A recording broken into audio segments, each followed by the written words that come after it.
Open black lens bracket recruiting crew members, qualifications ordinary, reward 5 adventure coins close black lens bracket. Sitting cross-legged on the figurehead of the Sunny, Luffy looked at the evaluation given by the system and was not surprised. He also took a look at his panel. Nothing else had changed, the only difference was lifespan and Haki. Lifespan. 1770 seconds, originally 70, Haki, observation LV1, armament LV1, conquerors LV2. The level here means that eating a Haki fruit gives you level 1, and 2 fruits give you level 2. Of course, you can also train and improve your level. Probably when it reaches level 5, it will reach the advanced stage of Haki, Luffy thought. Level 5 observation, future sight. Level 5 armament, emission. Level 5 conquerors, domination. As long as I eat 11 more, I'll have enough adventure coins, 2,200, Luffy said. The current adventure coins, 135. He needed to find a way to earn more adventure coins. Currently, recruiting high-quality crew members should be the fastest way. Thinking carefully, how many crew members did he have now? The Sunny, 4 people. The Mary, 4 people. Too few. In the East Blue, were there any suitable targets? Luffy fell into deep thought. Just as he was thinking, the Mary slowly caught up from the left side. Usopp, Johnny, and Joseph were holding fishing rods. Hey, Usopp. What are you guys fishing for? Luffy jumped down from the figurehead and walked to the edge of the ship to greet them. Where's Zoro? Joseph Kaido replied, Luffy, Zoro is training up there. Hey, Luffy, do you smell something delicious? Usopp sniffed his nose. It must be Sanji cooking. Luffy turned his head to look. Sly. Too sly. How can you enjoy it alone? I want to eat too. You can cook it yourself. Is the ingredients all used up? There are still plenty on the Sunny, I'll give you some. Johnny said listlessly, Usopp only knows how to cook a few dishes, and we're tired of them. Hey. I'm not a professional chef. Usopp pretended to be on the verge of death. Luffy, I have a disease that will kill me if I don't eat food cooked by Sanji. Please ask her to cook more. Luffy made an okay gesture with his pen. Joseph suddenly remembered something and became excited. Speaking of chefs, I know a really talented chef. Luffy, why don't we recruit one? Baratie? Luffy immediately thought of someone. His good buddy with the green seaweed hair, the perverted Kappa Sanji. Yes, the Baratie floating restaurant. Joseph nodded repeatedly. Luffy, have you heard of it? It's a famous restaurant in the East Blue, and it's even located on the sea. Then let's go take a look. I'll ask Nami how to get there. Luffy nodded. Baratie. This floating restaurant located in the Sabodi Sea in the East Blue is the most famous restaurant in the East Blue, known for its culinary skills. Its appearance is that of a giant ship with fish-shaped figureheads on both ends. When threatened, the entire ship can transform into a battle mode. The chefs in the restaurant are also formidable characters, rumored to have once been pirates. The owner and head chef of the restaurant is even a pirate captain. Of course, this is just a rumor and has not been confirmed.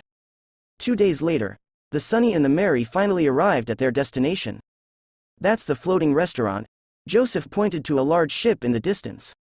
On the deck of the Sunny, Nami raised her hand and looked into the distance. That's a pirate ship. Upon hearing this, Usopp picked up his binoculars to observe. A ship larger than the restaurant was docked near the Baratie. Did they encounter a maritime disaster? That ship looks shabby. It's the flag of the East Blue Overlord. Johnny swallowed nervously. The East Blue Overlord? The Krieg Pirates, they are the most powerful pirate group in the East Blue. Admiral Krieg has a bounty of 17 million berries. That 3-decked giant sailboat is his flagship, the Dreadnought Saber. Johnny realized what he had just said. 17 million. Just 17 million. What is there to be afraid of? Arlong, who had 20 million, ended up becoming a dead fish, didn't he?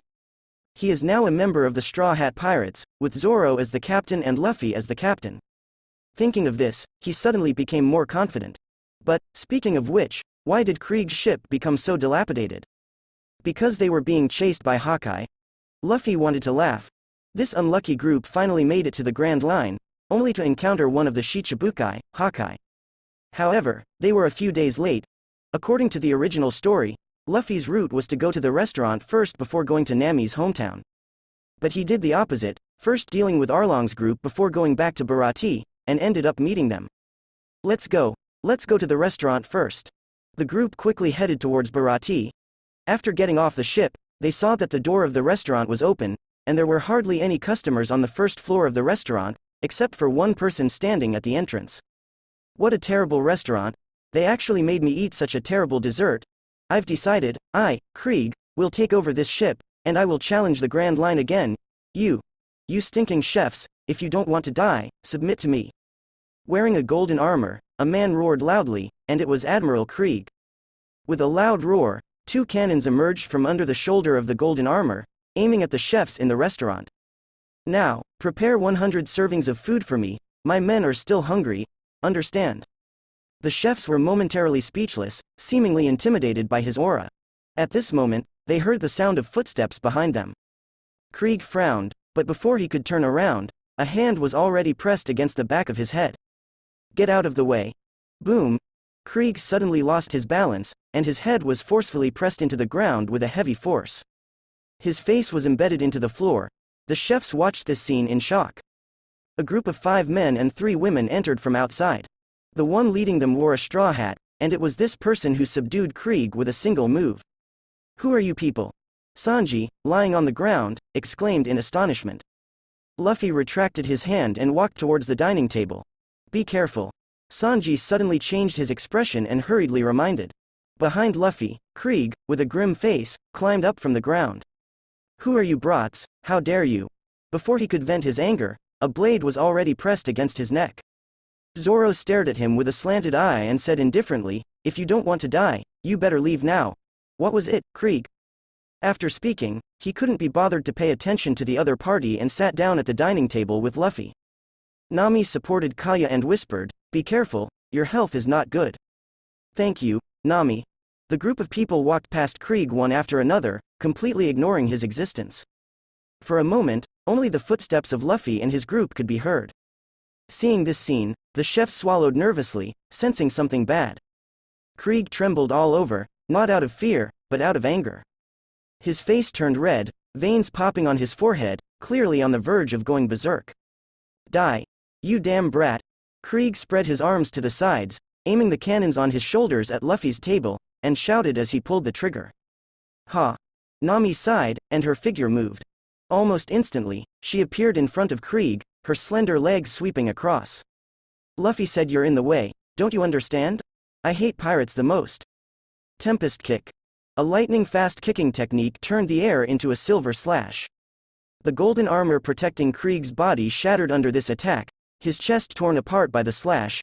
Blood splattered, and his whole body was sent flying out of the restaurant. Boom.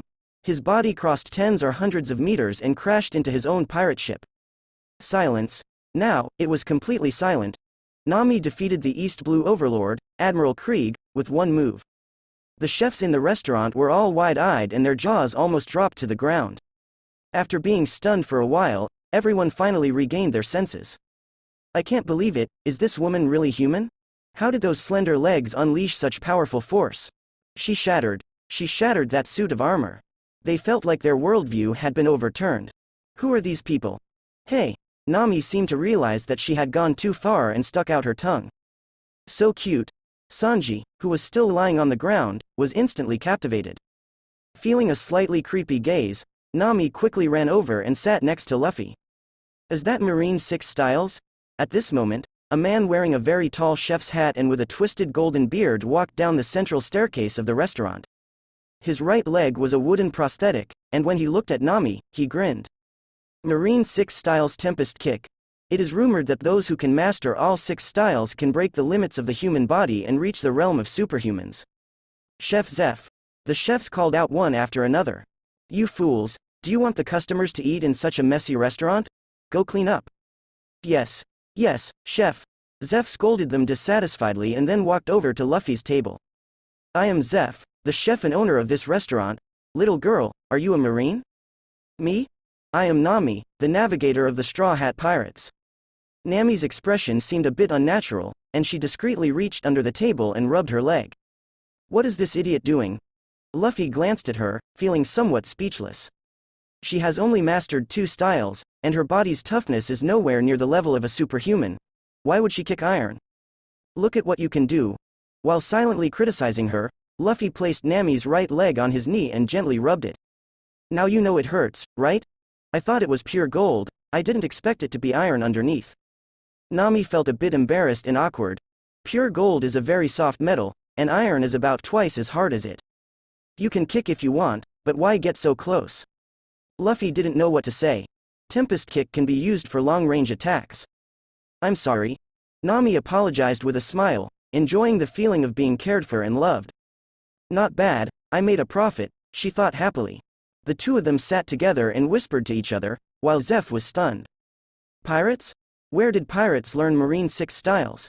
He had sailed in the Grand Line for a year, encountered pursuit from officers of the headquarters, and witnessed the so-called 6 styles. If it weren't for good luck, he might have already perished. Boss, please bring the food, I'm starving. Usopp, sitting on Luffy's right, was like a dried fish. Zoro. Bring some sake. I want juice. Kaya, what do you want? I'll just have juice too. Then 3 servings of juice. Do all you men want to drink alcohol? After confirming again, Nuoqigao took the initiative to help with ordering. Luffy didn't say a word the whole time, busy massaging Nami's legs. As for what he likes to eat, both Nami and Nuoqigao are well aware and there's no need to speak up. Thank you for helping out and resolving the trouble at the restaurant. I will personally treat you all, and everything today is free. Feel free to order whatever you want to eat. Zeff smiled and glanced at the 8 people on the table, finally stopping at Luffy. This must be the captain. A subordinate who can defeat Krieg in an instant. The captain's fighting power can be imagined. He is definitely a hidden master. It's free? Thank you very much. Upon hearing it was free, Luffy became quite happy and immediately thanked them. Sanji, come help. Got it, you old fart. Please wait a moment, guests. Sanji got up from the ground, dusted off his clothes, rolled up his sleeves, and followed Zeff into the kitchen. Inside the kitchen, Zeff was already busy, skillfully preparing dishes and heating up the oil. Sanji silently assisted on the side. What's wrong? Sanji, who was cutting vegetables, paused. What is Marine 6 styles? Hee, I thought you wouldn't ax. Zeff smiled and said, shave, tempest kick, moonwalk, iron body, paper arts, finger pistol. Those are techniques that only monsters from the Grand Line can master. Each one is immensely powerful. Even I have only witnessed a few of them. After hearing this, Sanji was very surprised. They're from the Grand Line. That's why they have such monstrous strength, able to defeat East Blue's ruler Krieg with just one move. You saw it too, the sorry state Krieg was in. I didn't mean he was kicked away by that girl named Nami, but before that. Sanji recalled what happened half an hour ago. A huge pirate ship arrived in the thick fog, scaring away all the customers. Afterwards, a starving Krieg walked into the restaurant, begging for food and promising to leave after eating. Knowing the pain of hunger, Sanji made him a meal, but the other party knocked him down after eating his fill. Sanji wasn't surprised by this outcome, nor did he regret making that meal. It's just that, before that, why did East Blue's ruler Krieg fall to the point of begging for food here? He went to the Grand Line, didn't he? A foolish idiot who underestimated himself, Zeff chuckled. There were rumors recently that Admiral Krieg led a large fleet with thousands of subordinates into the Grand Line. Sanji was completely shocked. What exactly is the Grand Line? How did such a large fleet end up in such a state? So, Sanji, do you understand now? At this point, Zeff stopped cooking, grinned, and said, that's what the Grand Line is like. I know your dreams since you were young. Maybe this is an opportunity for you to ask them to let you join their crew. With their strength, you can surely survive in that magical sea. They just happened to be missing a chef. Sanji was stunned. Old fart, how did you know? Hands. Zeff confidently concluded, none of those people have the hands of a professional chef. Old man stinker. You want me to become a pirate? What a joke. I won't leave here. Sanji remained silent. The two of them focused on cooking. Soon, the dishes were completed one by one. Sanji picked up the plates and also grabbed 3 glasses of juice. As he walked out of the kitchen, he couldn't forget what Zeff had said. My childhood dream. What was my dream? To find the legendary All Blue. It is a mysterious sea area that contains all the world's seafood ingredients. It is a paradise for chefs and also a shared dream between him and Zeff. Whether it exists or not, I don't know. No, it definitely exists. It must be somewhere in the Grand Line. And those people, they come from the Grand Line. While thinking like this, Sanji had already arrived at the dining table. 3 lovely ladies, I am the assistant chef here, Sanji. With beauty in front of him, Sanji immediately put his dream aside and elegantly placed the dishes in front of the three women. These are desserts specially prepared for the three of you, please enjoy.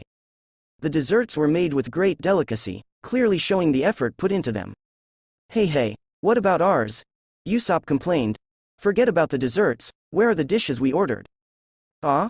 The ones for you men will be ready soon.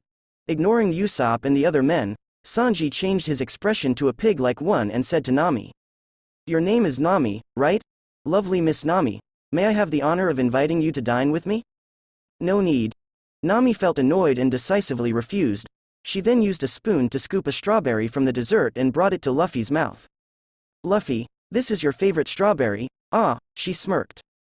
Are they intentionally showing off their affection in front of others? Luffy thought to himself. He knew Nami inside out and could tell what she was thinking just by looking at her expression. In the face of this situation, what else could he do? He had no choice but to play along. He took a bite of the strawberry that was brought to his mouth. Assistant Chef Sanji, did you make this? It's a great dessert, he praised with a smile. Upon hearing this, Sanji felt like his hair was about to catch fire. That was something I prepared with great care. Damn it, it was eaten by a man. Calm down, Sanji. Three lovely ladies, it was just a setback in front of the first one. Since she already has someone, Sanji decisively gave up and turned his attention to Nami. Beautiful lady, can you tell me your name? Nami had been holding back her laughter the whole time. As an older sister, she saw through her sister's intentions at a glance. Facing Sanji's approach at this moment, her heart skipped a beat. She immediately followed suit and scooped a spoonful of milkshake, bringing it to Luffy's mouth, and scolded. You can't just eat Nami's, Luffy.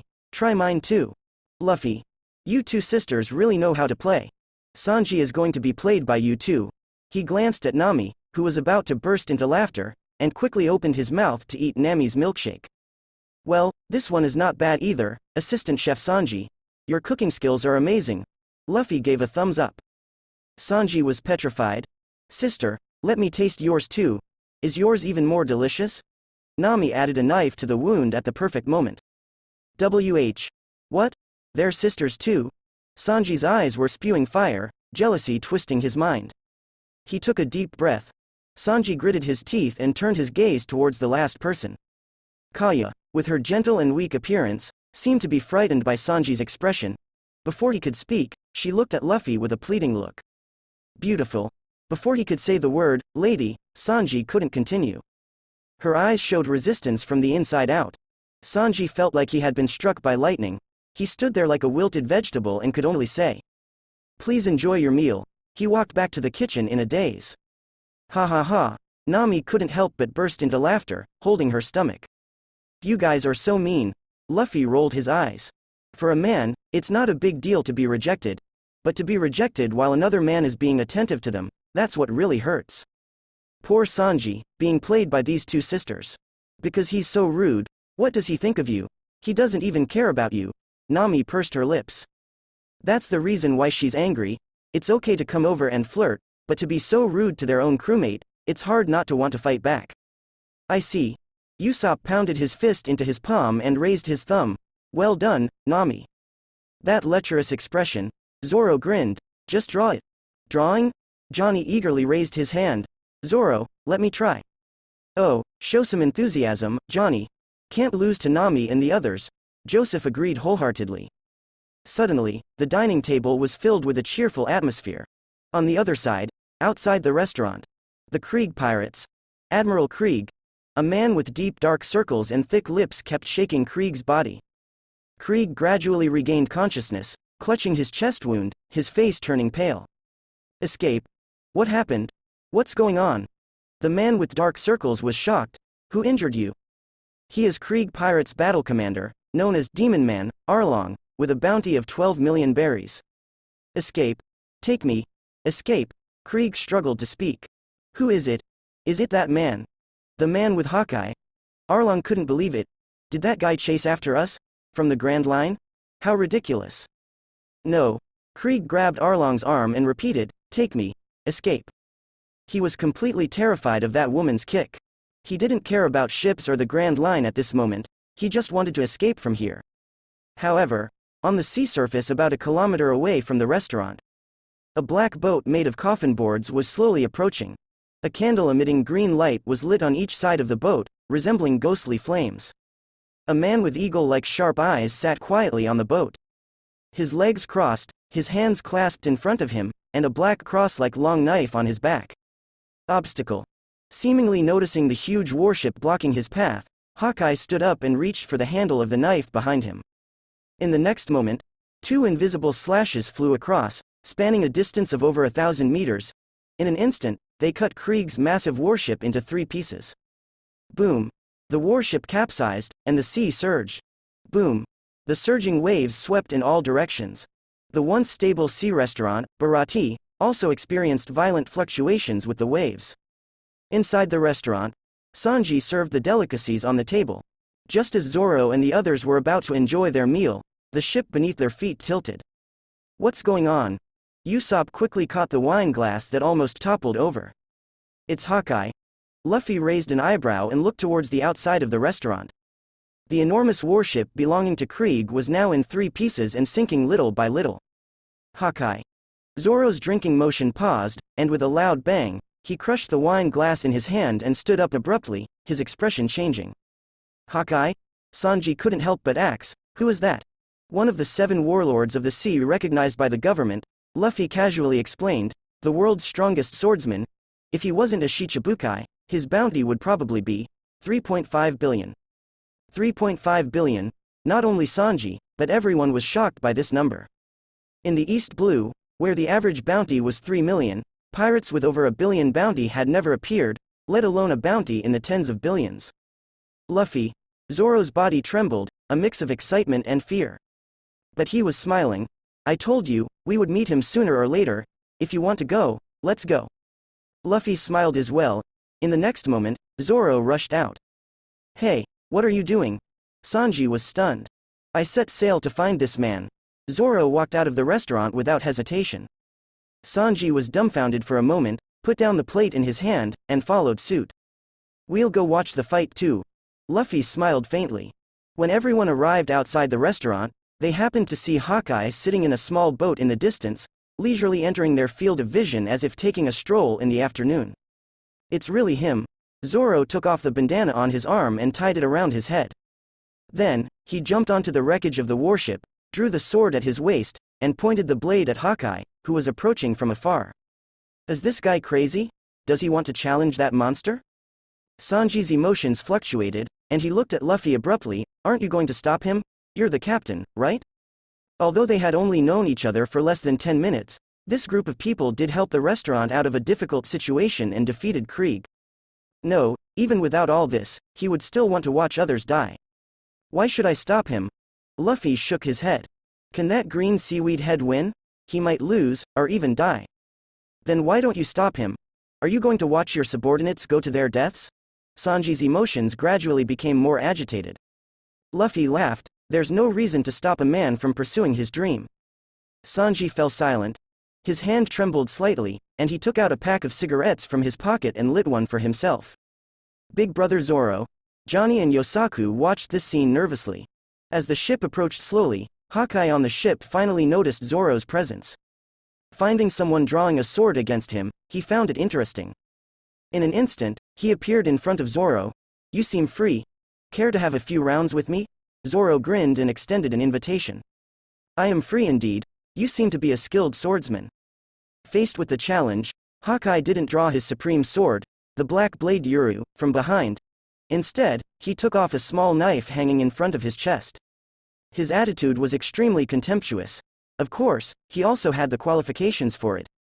Zoro couldn't stand this insult, his eyes darkened. You look down on me? Unlike those foolish lions who need to give their all to catch rabbits, this is enough to pass the time. Hawkeye held the toy-like small knife, raising an eyebrow as he said provocative words. Zoro didn't say much, immediately launching an attack with his 3-sword style. I don't care if you die. The two engaged in a fierce battle. No, calling it a battle would clearly be subjective. It was just one-sided mockery. Facing the famous swordsman of the East Blue, the monstrous pirate hunter, Hawkeye easily blocked many of his opponent's moves with just a toy knife. Everything seemed like a leisurely stroll, just as he had said, merely passing the time. The onlookers in front of the restaurant were completely shocked. Sanji's smoking motion froze in the scene, completely dumbfounded. However, the next scene made their pupils contract even more. When Zoro launched a series of fierce attacks, but failed to touch any part of Hawkeye's clothes. Zoro understood, just as Captain Luffy had said, the difference between the two sides was as vast as the difference between the moon and a firefly. He used his proudest move, the three-sword style's secret technique, 3,000 worlds. Faced with such a serious strike, Hawkeye seemed satisfied as well. He responded to Zoro's expectations with the world's strongest blade, the Black Blade Yuru. In the end, the two passed each other. Hawkeye maintained his swinging motion, unscathed. The two swords held by Zoro were instantly shattered and cracked. A stream of blood sprayed from his chest. I lost. Sanji muttered absent-mindedly, it's like an adult and a child. Even someone like me who knows nothing can understand. Didn't Zoro himself know? The difference between people, between swordsmen, is so great that the outcome is already decided in the moment they start fighting. But the next scene once again moved him, even making him feel the burning will of the other person. The scars on the back are a swordsman's shame. Admitting defeat, Zoro opened his arms, welcoming Hawkeye's judgment. Amazing. Faced with this determination, Hawkeye smiled for the first time, and with an approving tone, he swung down his sword. A flower of blood bloomed on Zoro's chest, and he smiled, even enduring a near-fatal blow with a sense of satisfaction. Splash! He fell into the water. Zoro, big brother. Johnny and Yosaku shouted in shock, about to rush out and kill that bastard Hawkeye. Luffy grabbed both of them by the shoulders. Luffy, big brother, just hold me like this. Otherwise, I'll definitely kill that bastard, Johnny declared as the sword god. Haha, the captain comes first, you guys just wait. Luffy laughed, took off his straw hat, and put it on Nami's head.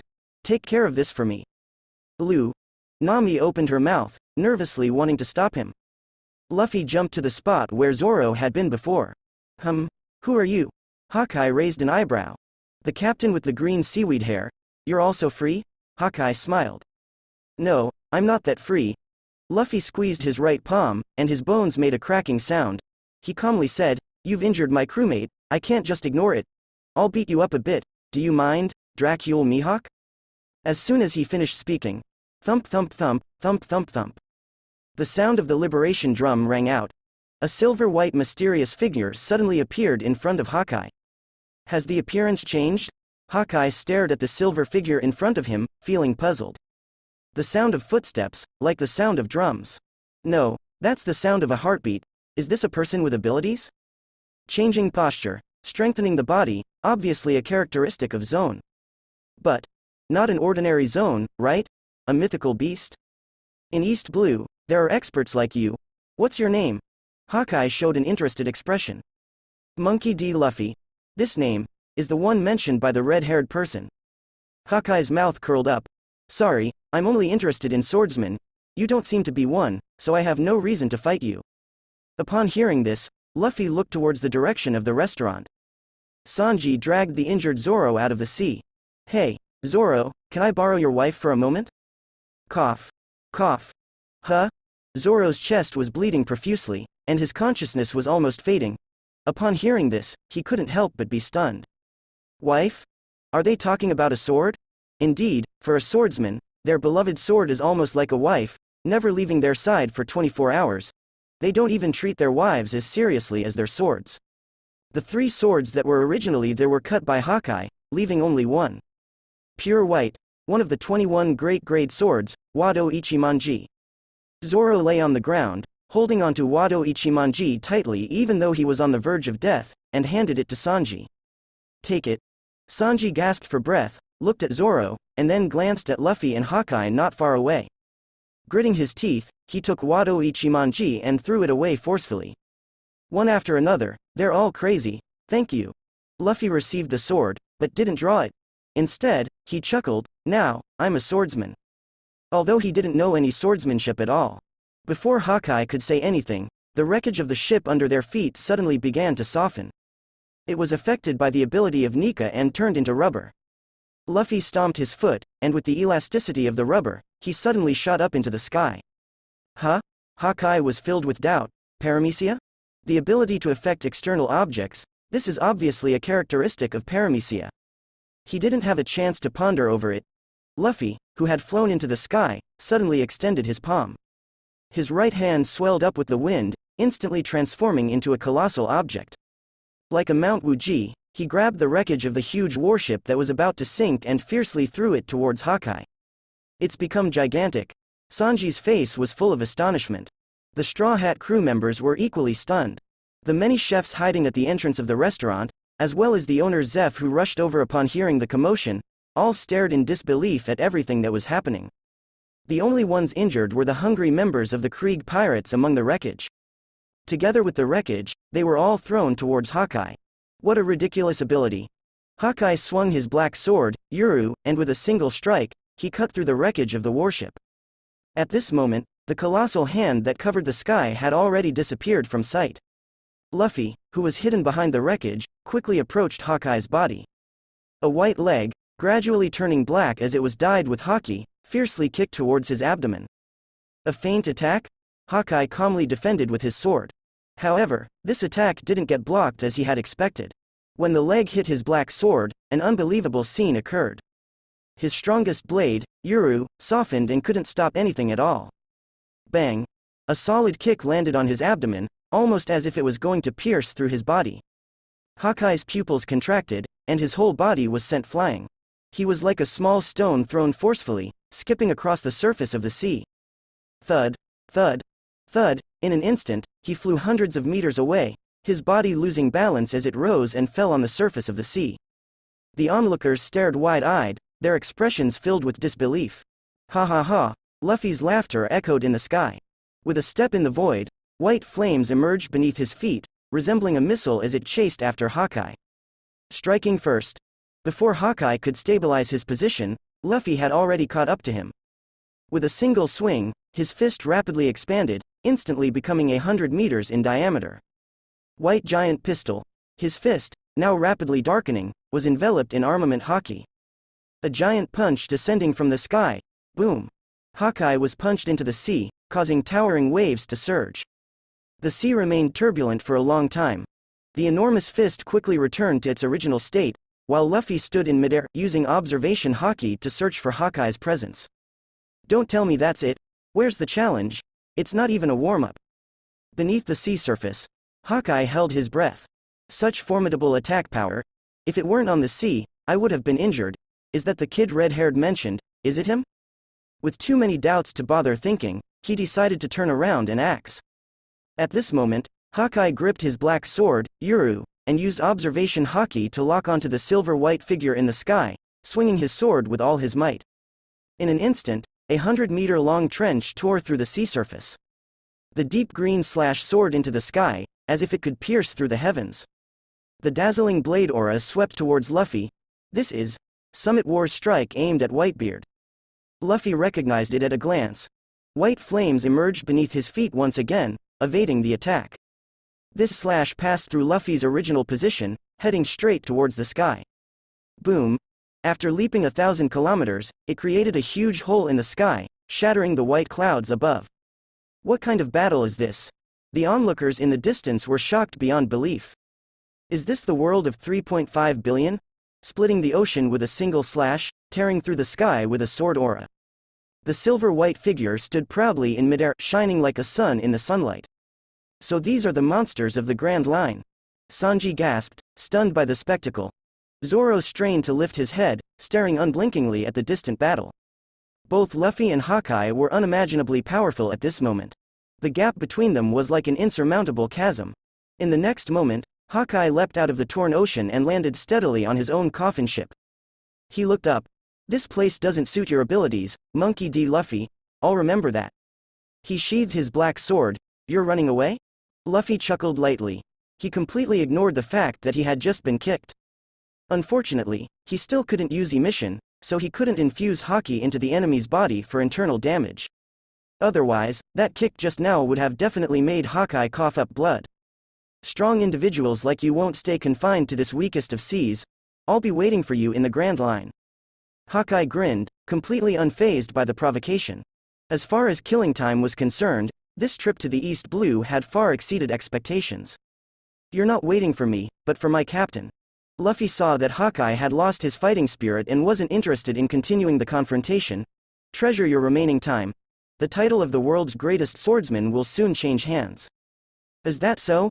Then I'll look forward to it. Satisfied, Hawkeye left. He couldn't wait to have a good chat with red-haired. Is this the brat you were talking about? That kick just now, it hurt a bit? Hawkeye has left. He left on his coffin boat. Watching him go, Luffy couldn't help but wonder. Maybe this guy will go crazy and row his black sword in a corner where no one can see. Otherwise, at this speed, he'll starve to death before he sees the island. This place doesn't suit your style. Luffy recalled what Hawkeye had said. Luffy admitted that he had indeed been holding back. After all, Nami and the others were nearby, and if he made a slightly bigger move, Baratie would capsize. Hawkeye also noticed this, so he wasn't interested in continuing to fight with someone who wasn't serious. Thinking of this, Luffy leapt back to the restaurant. Leaving a perfect arc trajectory in the air, in the blink of an eye, he was standing in front of Zoro. Luffy, Luffy, big brother, Mr. Luffy. Everyone called out his name. Luffy activated the power of the sun fruit. The sunlight shone on him, forming a faint halo on his body. In an instant, his strength was restored. Are you dead? Here you go.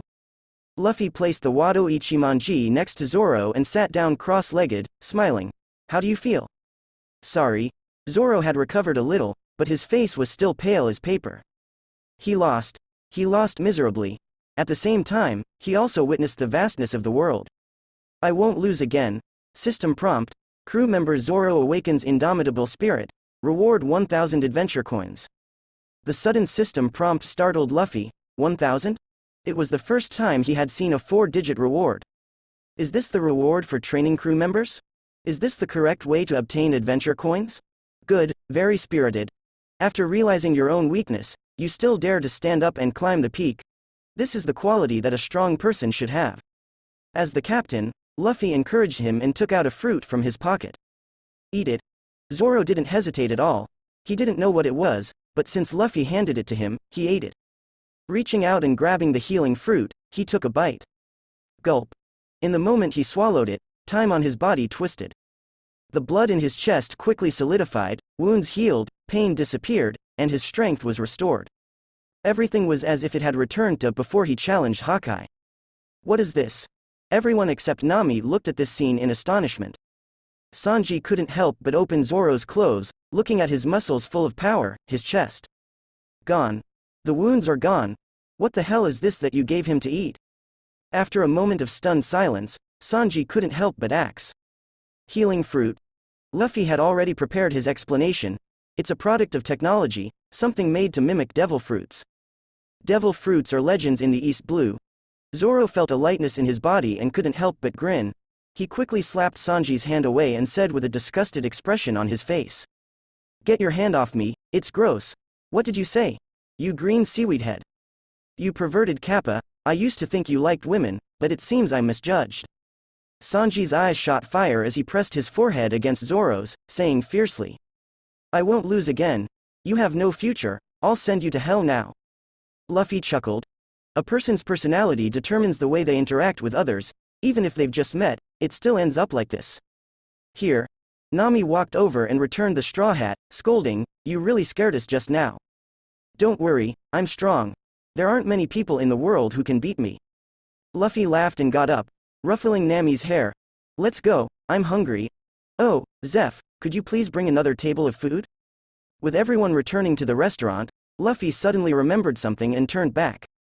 Oh, Zoro, the healing fruit I gave you earlier is worth 1 billion berries. You owe me 1 billion now, so work hard and pay me back. 1.1 billion? Are you a vampire?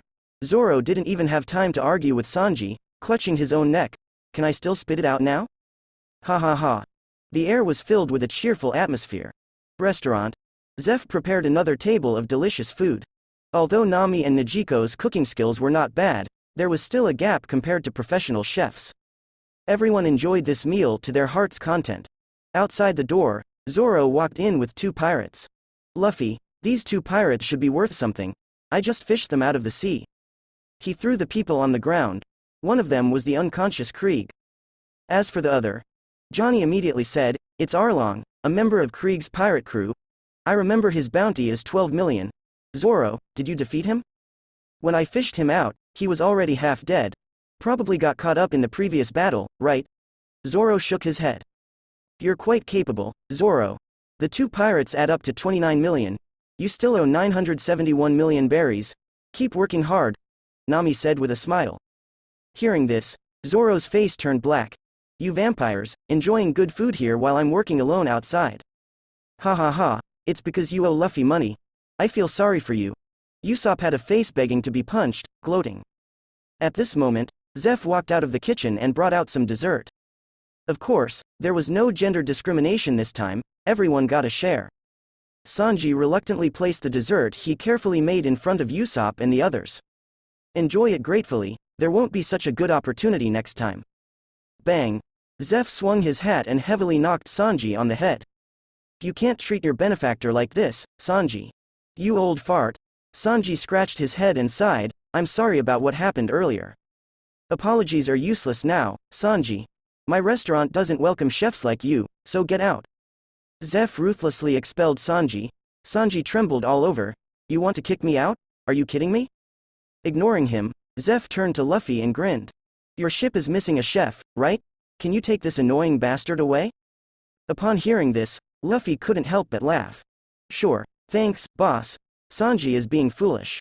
With just a few words from Zeff and Luffy, he was sold? Although he understands Zeff's intention, which is to let him go and pursue his own dreams. But he hasn't repaid his debt of gratitude yet. Wait. Patty. Zeff shouted, get rid of him, throw away all his belongings. Yes, boss. A chef named Patty immediately walked over, grinning, and grabbed Sanji's arm. Hurry up and get lost, Sanji. You've been fired, and the position of sous chef is mine now. Patty, you bastard. Let go of me. Carl, come help me, this kid is hard to handle. Oh. Another chef walked over, and the two of them together supported Sanji and dragged him away. Dragged him upstairs. The Straw Hat crew was a bit confused. Luffy laughed, is it necessary to do this? What about his own will? This guy's culinary skills haven't improved for a long time. Keeping him here is just a waste of life. Zeff shook his head. About 9 years ago, his ship encountered a disaster. In that natural disaster, he sacrificed one leg and saved a little boy. Later, he returned to East Blue and created the Baratie, a floating restaurant. And the little boy, because of the gratitude from back then, stayed here to learn culinary skills. In the blink of an eye, so many years have passed. He has his dreams, there's no reason to stop a man from pursuing his dreams. Zeff snapped back from his reminiscence, Straw Hat Luffy, by taking him away, you've done me a big favor. Are you going back to the Grand Line next? Back? Aren't you pirates from the Grand Line? Zeff was taken aback. I was just about to go. Why do you ask? A master like you, not from the Grand Line. Especially after seeing your battle with Hawkeye, I thought for sure you were. Zeff said in surprise. After all, he had never heard of the Straw Hat Pirates. If they were a pirate crew from East Blue, they would have already made a name for themselves. Since you're going to the Grand Line, then go to Loguetown. As he spoke, Zeff took out a logbook. This is my old sailing log, from a year of sailing in the Grand Line. It should be helpful to you. As a thank you for taking that idiot away, I'll give it to you. No need, as for thanks, I've already eaten it. Luffy waved his hand and laughed. What logbook? He didn't need it. If they told him exactly where the legendary treasure was, then that would be a blessing. Upon hearing this, Zeff was momentarily stunned, then laughed, so this is what they call the composure of a strong person. To you, the Grand Line isn't some treacherous sea, huh? I hope to hear your name spread throughout the world in the future, and back to East Blue. Don't die. I won't die. Thank you for your hospitality, Boss Zeff. Luffy stood up, casually picked up an unopened bottle of wine. Let's go, time to go to the final stop. Set sail. Everyone got up and followed suit. Zoro pointed at himself. Wait, I haven't eaten yet. I saved a bottle for you. Luffy threw the bottle to him. One by one, everyone left the restaurant, and the two wanted criminals were also brought onto the merry-go. Soon, everything was ready to set sail at any time. Luffy, Nami, and the others stood on the sunny go, while Zoro, Usopp, and the others waited on the merry-go. This is years of grudges, Sanji, hurry up and get lost. With a roar from Patty, Sanji was thrown down from the second floor. Then, there was another big package of luggage. You two bastards. Sanji looked back at the second floor, gazing at the restaurant, lost in thought for a moment. Finally, he picked up a big package of luggage and headed towards the pirate ship. Let's go. I've wanted to leave for a long time. The thought of not having to look at your stupid faces anymore makes me so happy. Sanji lit a cigarette, and as soon as he looked up, he saw Nami and the others, immediately showing a loving expression. Miss Nami, I'm here. He excitedly jumped up. Luffy stood up and kicked Sanji onto the neighboring merry-go before he landed. Which ship is the men's ship, Sanji? Don't get lost. Sanji, who was kicked onto the merry-go, covered his face in confusion and suddenly grew a shark mouth. Luffy, you bastard, why are you on that ship? Damn it, I'm so envious. I'm the captain. Luffy laughed. Don't you want to say goodbye to Zeff? Upon hearing this, Sanji slowly calmed down. No need. Is that so? Then, set sail. The two ships opened their sails and slowly sailed away. Zeff walked to the restaurant door, looking at Sanji and gently smiled. Don't catch a cold, Sanji. With just a simple sentence of, don't catch a cold, Sanji's emotions burst forth, memories of over 10 years flooding his mind.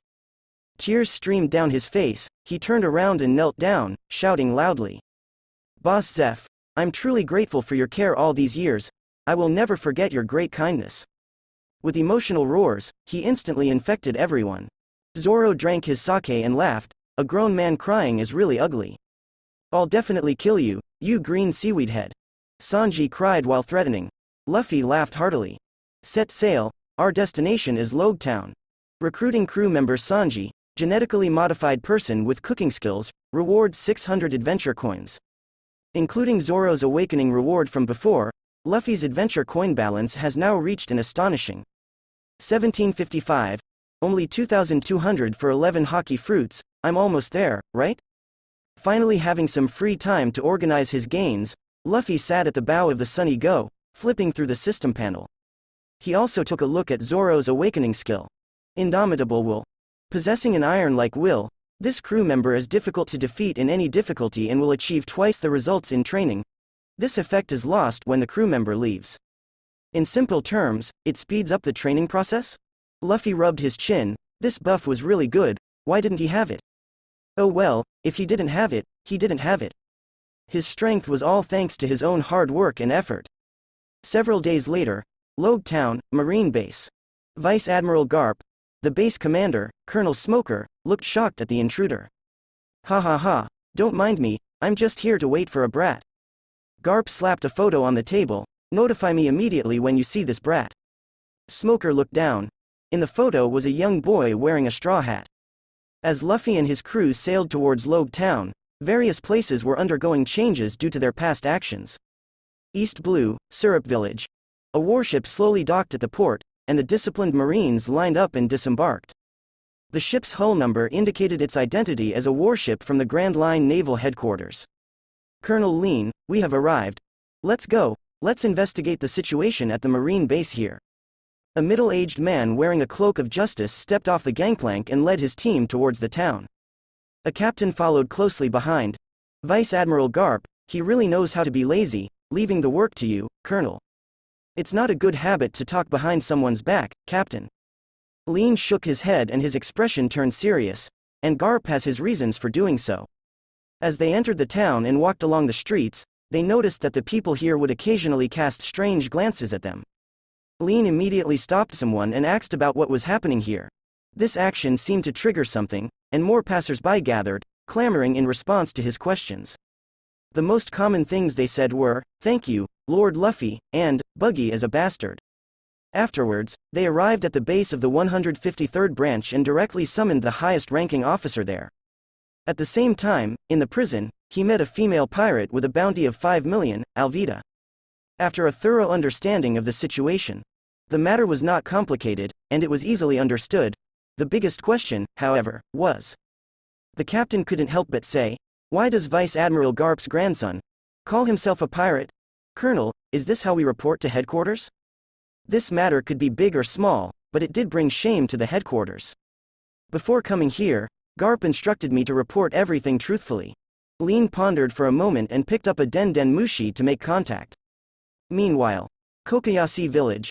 The warship of the 16th branch in East Blue arrived after many days of delay. They had a meeting with the Marines stationed here from the 153rd branch, and both sides had a frank exchange of their positions and opinions. In the end, we absolutely cannot report this to higher-ups. Regarding Colonel Mouse's death, we can use the reason, glorious death in the operation to exterminate the dragon pirates. What do you think? An officer from the 16th branch said this while presenting a gift. Deluma accepted the gift and nodded in agreement. However, after others left, this is truly rotten. The 16th branch is corrupt from top to bottom. They are a bunch of idiots. Lord Luffy is Vice Admiral Garp's grandson, and his voice reaches the highest levels, yet they still want to conceal it. Angry Deluma immediately took out a Den Mushi and reported all the information to the naval headquarters. Grand Line, Naval Headquarters, Marineford. Vice Admiral Suru, who was already 74 years old, received the intelligence summary from East Blue. After understanding all the contents, she immediately massaged her temples with a headache. How did the grassroots in East Blue become so rotten? Truly, small temple, big demon, shallow pond, many turtles.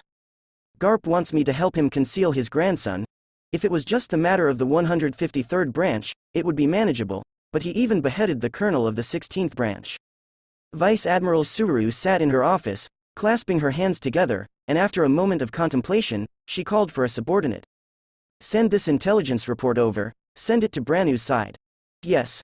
Shortly after, in a meeting room at the headquarters. Numerous high-ranking officers gathered, listening attentively to Meeting King Branu's detailed description with serious expressions. Everyone, the situation is serious. Major Branu slapped several photos onto the writing board. He had a head of green curly hair, wore sunglasses, had thick lips, and was wearing a white and blue striped shirt, draped in a marine cloak. You have all seen the detailed intelligence information. The emergence of the Straw Hat Pirates in the East Blue is definitely not something we can ignore. Take a look at what this kid has done. In the town of Shells, he incited the people and held a public trial, publicly executing Colonel Morgan. He defeated Clown Buggy with a bounty of 15 million berries in Orange Town. He even led the Marines to find 100 Plans Kuro, who had been missing for 3 years, in Syrup Village, with a bounty of 16 million berries. Then, he went to Kokoyasi Village and beheaded 16 branch colonels, while also wiping out the Fishman Dragon Pirates. Captain Arlong, you should be familiar with them, right? Former member of the Sun Pirates, with a bounty of 20 million berries. The expressions of the generals were subtle as they looked at each other. One of them couldn't help but say, it's not like the behavior of a pirate. Although he calls himself a pirate, he hasn't attacked any civilians. On the contrary, the things he has done. I think they're pretty good. He didn't dare to say this out loud. After all, he called himself a pirate, and in such a serious situation, he couldn't speak casually. I heard he's Vice Admiral Garp's grandson. Is that true? Otherwise, why would the Marines of Branch 153 obey his orders? Even so, he did kill 2 branch colonels. Maybe his intentions are good, but his actions are quite despicable. In a sense, he's even more terrifying than ordinary pirates. Clap clap. Branu tapped his writing board again and posted 2 more photos. Everyone, even if he is the descendant of a hero, even if those 2 idiots are troublemakers, there are many ways to seek justice. Monkey D. Luffy, with his identity, can directly contact headquarters. After that, everything will be handled properly under the procedure, instead of killing on his own. Maybe what he's doing is good, but his behavior is quite despicable. Therefore, my suggestion is, Grand Line, New World, a certain island. A flying ship hidden in the forest.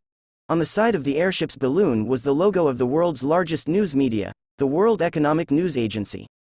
At this moment, in the president's office, Lord Morgan's, just now, naval headquarters sent a communication. A journalist handed over a fax. A new bounty? The president, in the form of an albatross, Lord Morgan's, curiously picked up the document and read it. Oh, so that's how it is. There's actually something like this. Interesting. This is quite a good piece of big news. After reading the information, he dropped 2 wanted posters from it. Lord Morgan's looked down at the photos and the bounties listed below them, unable to help but let out a strange laugh. In a place like the East Blue, to get such a bounty on their first wanted poster, and to continue tracking the news of the Straw Hat Pirates, I have a feeling that this will be the hot news of the year.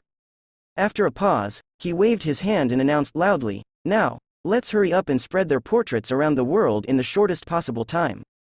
Yes, Lord Morgan's, as the owner of the world's largest news bird group, Lord Morgan's will is the direction of information dissemination. He is one of the 6 emperors of the underworld, the News King. In a short period of time, millions of news birds flew from various branches, flapping their wings and flying to all corners of the world. This time, the news delivery didn't even require anyone to pay, it was delivered directly. No need for newspapers priced at 100 berries. It's free. Any news bird, on its way to deliver news, would drop a freshly printed newspaper and include 2 brand new wanted posters to anyone they saw. East Blue, South Blue, West Blue, North Blue, Paradise, New World. The name of the Straw Hat Pirates spread throughout the world in one fell swoop. The news bird group of Morgan's News wants to deliberately spread a message that can fill newspapers all over the world in just one day. For most people, it is only to know that a new emerging force called the Straw Hat Pirates has appeared in East Blue, and the captain's bounty seems to have broken the record of East Blue in recent years. But for a small group of people, the significance is completely different. Grand Line, near the entrance C area. Hawkeye, who has just returned from East Blue, watched a news bird fly low over his head and dropped a newspaper. He reached out and caught the 2 wanted posters that fell from the newspaper. So quickly rewarded? Hawkeye looked at the face in the photo, the corners of his mouth lifted, revealing a meaningful smile. Roronoa Zoro. Dead or alive, bounty, 19 million berries. His gaze turned to another person. 71 million? The Marines don't really understand his true strength. What happened at the Baratie restaurant on the sea happened a few days ago. Being wanted, obviously not because of that incident, the Marines probably don't even know. Hawkeye stared at Luffy's wanted poster, his expression showing a little confusion. The content on this is really interesting. Still Grand Line, near the Drum Kingdom. Still a small boat. No, it can't even be called a boat. Just enough space for one person to move, besides an extremely crude sail, it also has a propulsion system. Driven by flames, driving the paddles, the speed is extremely fast, like a fish shuttling on the sea. On this crude but technologically advanced small boat, a young man wearing an orange cowboy hat, bare-chested, with the tattoo, ASCE, on his left arm, with a cross on the letter S. Luffy. Is he finally coming? Ace grinned. 71 million? Not bad, Luffy. Don't worry, we'll meet soon. But the content on the wanted poster made him slightly puzzled. Still Grand Line. Baltigo. Known as the Island of White Soil, it is the headquarters of the Revolutionary Army led by the world's most vicious criminal, Monkey D. Dragon. At this time, on a balcony in the base, wearing a green cloak, with a tattoo on his left face, Dragon held a wanted poster and looked out at the desolate scenery outside. Luffy. The tide of the times is rolling forward. Since you have chosen to set sail, don't stop.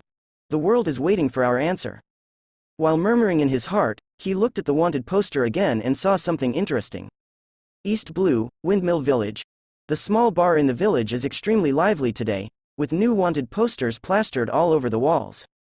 The landlady, Makino, looked helplessly at the men celebrating. Everyone was drinking and their faces were filled with joy. Look, that's Luffy. He has become a pirate with a bounty of 71 million.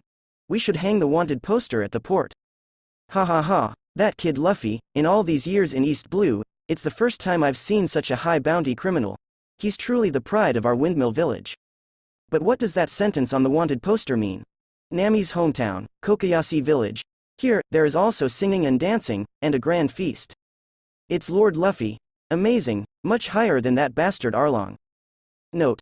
The translation provided is a faithful representation of the original Chinese text. However, it is important to note that some cultural and contextual nuances may be lost in translation. Marine is really unreliable. Let's just hang Luffy-sama's pirate flag at the entrance of the village. I want to see which foolish pirate would dare to come here. Some people were still suggesting, but Officer Ah Jien had already done so. He posted Luffy's wanted poster at the village entrance. Looking at the numbers on the wanted poster, he couldn't help but laugh. But upon closer inspection, he was stunned again. After a while, he smiled knowingly. So that's how it is. It makes sense. Marine still knows how to do some things. At the sea restaurant, Baratie, it's only been a few days and he's already wanted. Patty held the bounty poster and admired it. Too bad I didn't get to see Sanji's idiotic face. Feeling lonely. A chef teased. Who's feeling lonely? That brat died out there, I'd be happy to clap my hands. Yeah. He's still here, and you two fight every day. Once he's gone, you keep mentioning Sanji every day. My ears are calloused. At that moment, Zeff came down the spiral staircase and smiled. What are you all standing around for? Put it up. Oh. The Straw Hat crew sailed smoothly, with clear skies and calm seas. On the deck of the Sunny, Nami brought over a table and chairs, leisurely reading the newspaper. Kaya was earnestly flipping through medical books, seemingly wanting to learn medicine. Luffy lay on the figurehead of the Sunny, taking a nap. Suddenly, a cry rang out. Luffy, what's wrong? Your bounty poster. And Zoro's 2 bounty posters fell from the folds of the newspaper, immediately attracting everyone's attention. Nami put down the water pot and walked down from the stairs. Are we wanted? It's Luffy and Zoro, Nami explained. The amounts are quite high. 19 million, 71 million. Kaya covered her mouth, extremely surprised. Luffy jumped over to the others in one leap. Looking down, he saw his own portrait and the corresponding bounty amount. 71 million berries. Not high, not low. Not high because if Marine knew what happened at Baratie, the bounty wouldn't be this low. Not low because the average bounty in East Blue is only 3 million, and the highest before seemed to be Arlong's 20 million. Wait a minute. Nami smiled as she admired Luffy's photo, but suddenly froze and pointed to a line above. What does this mean? Everyone then realized something was off. The 2 bounty posters had obvious differences. Monkey D. Luffy, only alive, bounty, 71 million berries. Only alive? Luffy raised an eyebrow and remained calm. Oh, it's probably because of my grandpa's influence. Nami, Kaya. Maybe they want to capture me and then my grandpa will rescue me from prison, and finally force me to become a Marine. The 3 girls were speechless once again. Is this the background? It's not really surprising to only allow for capturing alive. In the original work, Sanji, as the prince of the Germa kingdom, had his bounty changed to only allow for capturing alive after his father made a deal with the government. Garp doesn't even need to make a deal. The naval headquarters would voluntarily change it to only allow for capturing alive out of respect for him. If we think from the perspective of the naval headquarters, they would also have a headache dealing with Luffy. On one hand, they can't just let him go and pretend they didn't see anything. On the other hand, this kid is the grandson of a Marine hero. After thinking it through, changing the bounty to only allow for capturing alive is a more emotionally intelligent approach. If they can capture him, let Garp decide how to handle it. My grandpa might already be in East Blue. We need to leave for the Grand Line as soon as possible. It wouldn't be good if we run into him. Luffy said helplessly. Nami, how much longer until we reach Loguetown? Run into him? Nami thought to herself. Luffy's grandpa is also my grandpa. If we really run into him, what should I call him? Should I call him grandpa too? Or maybe father-in-law? Nami? What is it? Nami blushed and hurriedly replied. We should be able to reach there tomorrow. Luffy nodded and picked up Zoro's bounty poster. I'll go give it to him. That guy will definitely be smug for a while. Saying that, he extended his arm and shot off by grabbing onto the mast. The merry-go. After losing to Hawkeye, Zoro became even more diligent in his training. At this moment, he was doing one-handed push-ups with his bare upper body, sweat covering the ground. Not only that, he was also biting onto a heavy dumbbell and counting. 999.1000.1001. Seemingly noticing Luffy's arrival, he stopped his training. Here, your bounty poster. What? A bounty poster? Where is it? Let me see. Usopp and the others rushed over upon hearing the news. Johnny saw Zoro's picture and the number below it, and exclaimed, Zoro, you have a bounty of 19 million berries from the Marines. What? That's amazing. It's even higher than Admiral Krieg, Joseph exclaimed. 19.19 million. Usopp was dumbfounded. Zoro wiped away the sweat with a towel and proudly said, 19 million? Not bad. Even I have a bounty. Luffy, you must have one too, right? 71 million. Zoro turned and walked away. Where are you going, Zoro? Usopp immediately shouted. To train. Zoro quickly walked into the cabin. With such a high bounty, he would surely be targeted by bounty hunters. Once they entered the Grand Line, who knows what kind of monsters they would encounter. He had to make good use of every minute and second to become stronger. It wasn't about competing with Luffy, or comparing bounties with the captain. It was because among all the members of the current team, only Luffy was strong enough. He had to keep up with him, and as the first mate, he had to have the power to protect the others in critical moments. Men's competitiveness. Usopp shook his head. I don't think so. Luffy smiled. This was exactly what he wanted, for Zoro to strive to become stronger. That's great. When will we also have bounties? Joseph said with longing. Not as high as Luffy, just hoping to keep up with Zoro and not become a burden. You'll be wanted sooner or later, Luffy said with a smile. Usopp's face turned green with fear. Just not this one thing, please? I've decided. I'm going to train with Zoro. We're not here to tour the Grand Line. Johnny made a declaration of effort and immediately pulled Joseph to chase after Zoro. They're all fired up. Luffy smiled. By the way, have you seen Sanji? Sanji is in the storeroom, delivering food to those two pirates. The merry go, storeroom. As prisoners, Krieg and Arlong were tied up like rice dumplings. Sanji placed 2 plates of fried rice in front of them, and they could only lower their heads and eat like dogs. We will soon arrive at the next town, where we will send you to the marine base. That's what our captain said. Sanji sat down and lit a cigarette. Sanji. Akin's swallowing motion paused, and he hesitated to raise his head. I'm sorry. Krieg targeted Baratie because he led the way. And when he was almost starving to death, it was Sanji who gave him a bowl of fried rice. Although Krieg promised him not to attack the restaurant, only to fill his stomach. But obviously, their captain had no intention of keeping the agreement, and it was their own fault that they ended up in this situation. It's okay, anyway, he was severely reprimanded by Miss Nami. Sanji blew out a smoke ring. While the two were talking, Krieg had already finished eating a bowl of fried rice. In a weak voice, he pleaded, Can you spare me? I won't dare anymore, I won't be a pirate anymore. From now on, I will be an honest person. It's really funny. Luffy walked in leisurely. Whether you are a pirate or want to be an honest person has nothing to do with us. If it weren't for getting the full bounty, I wouldn't even bother with your injuries. Dead bounty criminals can only receive 70% of the bounty. Only living pirates will Marine be willing to pay the full amount. Why does Marine have such a system? It should be to control devil fruit powers. When a user dies, the fruit will be reborn somewhere in the world.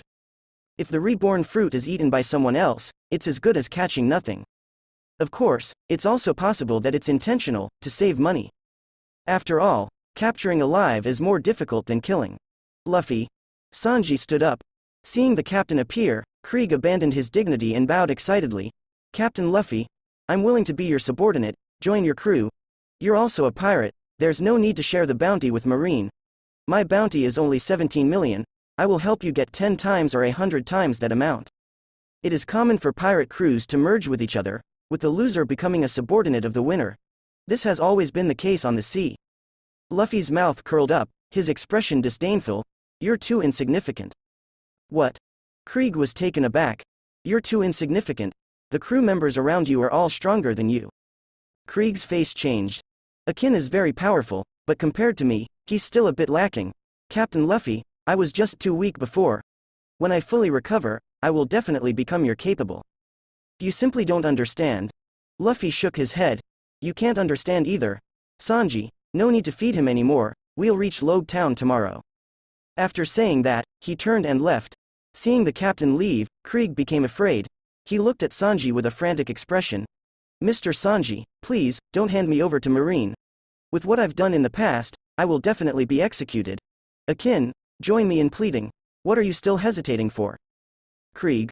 When everyone chose to set sail as pirates, they already staked their lives. Stop talking, Captain, leave yourself some dignity. Akin's gaze was calm. I don't want to die. I can't die. Krieg struggled. Boom. A wave of Conqueror's Hawkeys suddenly swept over.